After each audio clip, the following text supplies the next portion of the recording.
Hello fellow equestrian lovers. Today I'm here to talk to you about, today we're going to be talking about how to keep your horse healthy and still be able to ride it. You could ride it either way.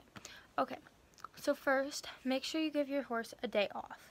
Your horse needs it to be able to get rested and make sure its muscles are not overworked. I give Ellie like 1 or 2 days off a week. Now, jumping.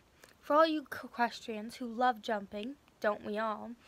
You guys want to make sure that you only jump once or twice a week.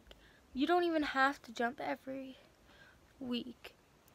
The reason you want to do this, or don't want to jump them 5 times a week, is because it will strain their muscles and might make them not want to jump.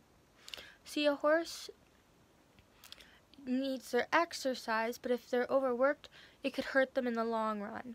So you don't want to jump them that often. Could lead to refusals, rails down, stuff we don't want. Then you want to make sure that if you're jumping high level or higher jumps, that you want to put on boots. So then if your horse hits it, you're good. Another tip is that if you're jumping cross country, wear a vest. Because those things are hard, and if you fall off, if your horse spooks at the jump, then you'll be all safe, and it's going to help prevent your back from any injuries, which back injuries are the worst. Another tip is to make sure you don't ride before you, don't feed and then ride right away, unless you're doing like a really, really light flat. The reason for this is because when your horse is working, their lungs have to expand. When they're digesting, their stomachs get bigger, so they don't have enough room when they're digesting for their lungs to expand as much as they do when they're galloping or running.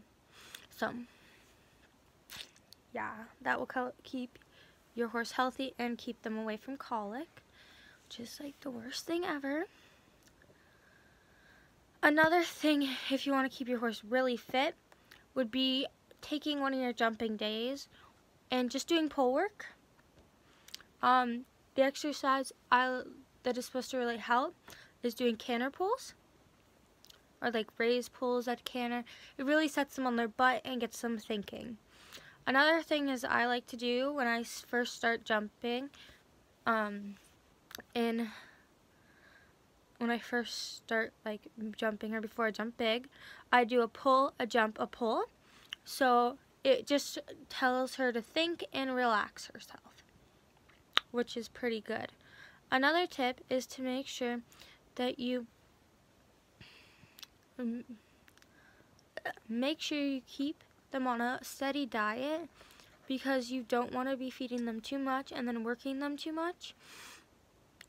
And you want to make sure that if you're just getting into riding your horse, you just got them out of the field, to make sure that you give them their shots and everything before you start working them. Maybe make sure you have the farrier look at their feet before you start riding them, and then slowly bring them back into work, like only walk and trot the first week, and then maybe just walk, trot, canter for the 2nd week or the 3rd week, and then maybe jump the 4th week if they're even up to it. So having an indoor arena is great, because then you don't have to worry about bringing them back into work. But those are my tips for today, guys, of what you should do kind of to help you guys out with your riding. So see you in the next one.